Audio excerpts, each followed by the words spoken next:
Y'all keep it going for Gayle. That's awesome, Gayle. May we come up? Yeah. Oh, perfect. No. Oh, My stage.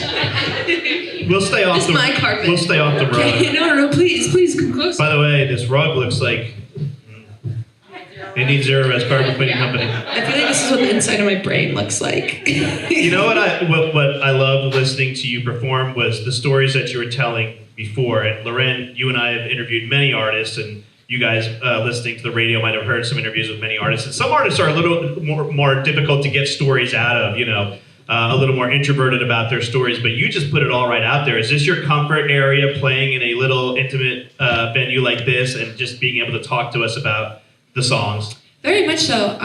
I feel like I started going to Nashville when I was 10, and I moved there when I was 12, and I started doing writers' rounds when I was 10, and that's basically when like 3 people are on a stage like this. Normally there's less people in the crowd, and literally it's just like one person sings, and then another person sings, and another person sings, and the way you kind of tell with the writers' round, you kind of tell a mini story of like why you wrote the song or what it means to you, where you're like, hi, I'm this person, and this is what I'm doing, and then you sing your song. And I think I've just gotten very used to performing with just me and my guitar. It's actually it's a newer thing for me to perform with a band, but I definitely like the sound of it more, so I can just be like, yeah.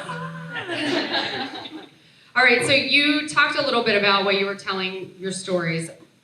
You and your best friend wrote these songs. Does it all come like fast and furious when you're writing, or is it like you write a little bit here and write, a little bit there? Sometimes it kind of depends. There's something in my life that has happened very, very like recently, and we both know about it, and we're like feeling lots of feelings towards it, and there's like a concept and an idea. Most of the time it can be pretty easy. There are times though where, because we're best friends, like we hang out instead of doing anything we're supposed to. If we're like, we need to write this song, and then all of a sudden we're eating Chinese food in our pajamas, watching The Bachelorette. Like, there's been many times we're like, oh yeah, we're working, and we're like, we're not doing anything productive. So it's kind of 50-50, and we used to live together at one point too, so we would just like write songs with each other, and then it would be really hard if you couldn't write a good song, and then you just like go home with that person. That was always a fun time. So you're going out on the road with Taylor Swift. Oh my god, I can't help but scream every time I hear that. Wow. They're lying. I'm lying. We're all lying. We're liars. It's not, it's happening, it's really happening. But what is the one thing that you are going to take out on the road with you that you can't live without? Not phones, not computers, like something from home that you're going to take with you. You know what? Okay. So I did this run in Europe, and I bought this little thing. It was like a tiny little stuffed pig, and I call it the emotional support pig because we need an emotional support pig. My favorite thing is taking the most random things with me. Like there's one time, this is very random. I'm so sorry to go into the story, but I'm the one with the microphone. So I got my teeth whitened before I did this run in Europe because I was going to the EMAs for the first time, and like I was doing AMAs. I was like so freaking nervous, and so I was like, I'm gonna get my teeth whitened because I don't know, maybe that's what people do. And I only went to prom like one time with my best friend. Shout out to her. And so then I was like, they gave you this thing with like a Sensodyne thing where you're supposed to put it over your teeth, and I did not use it, and I took it all over the world with me. I took it to France, I took it to Spain, I took it to Germany, I took it to Dusseldorf, I took it to LA. It's actually in my purse now, so it has gone to Knoxville, it's gone to North Carolina, been to Tennessee. And the emotional support pig is gonna come with me. That's awesome. Do you have a name for your guitar? Olive. Nice. A little on the nose, but... Will Olive be at the Grammys with you? Is that... Oh, no, Olive will not be at the Grammys with me because I'm not performing or anything. They're just, for some reason, letting me in. Wait, but you already know you're not performing? Like, they already have that plan? I mean, I don't know anything. They never, I mean, I could be, right. But I feel like maybe there's a few other artists. We can text somebody. Oh, yeah. Mr. Grammy. I'll hit up the Grammys right now, I'll just call my dad. Does anybody out here have a question that they would like to ask? Where did you start off at? I mean, because I only asked because she is big into music. Okay. That's the reason why we're here. Oh my gosh, how old are you? I'm 15. 15? Okay. Yeah. So I started singing when I was 7. I started playing guitar at 10. I started going to Nashville around like 10 or 12. But I would say, like, honestly, 14 is the age I started to really take it seriously, and that's when I kind of started to learn how to, like, co-write and stuff. I started out the rough story of how, like, I kind of did what I've done now, where it's just like I started singing, I started going to vocal lessons because I was like, how do you sing? And then, because my poor mother was like, please teach this child how to sing, she won't shut up.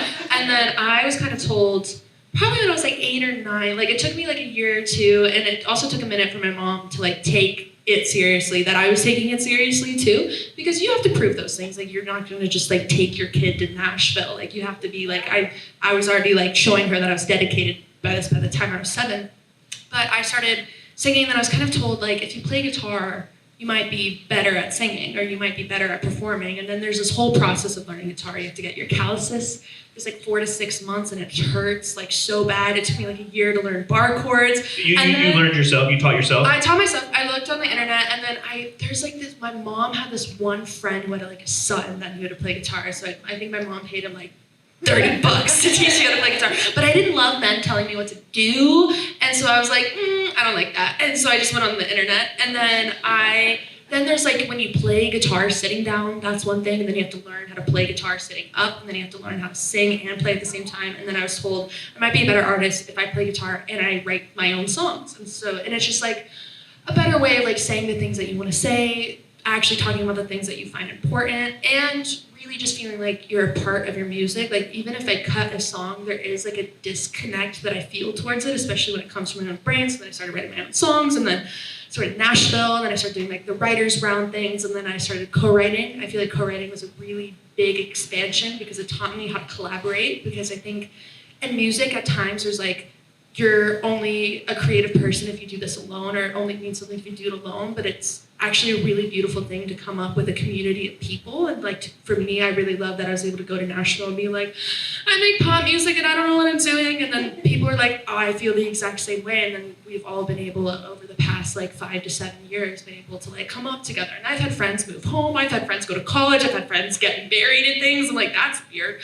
But like, and then I just started going to Nashville and TikTok. Really. So you got to move to Nashville. Yeah, I just you should visit. To. You should really visit. Like, We've been to Nashville. You should. We have. Yeah. Not Asheville, Nashville. Nashville. The writers' rounds and all of that. But, I mean, she's been practicing.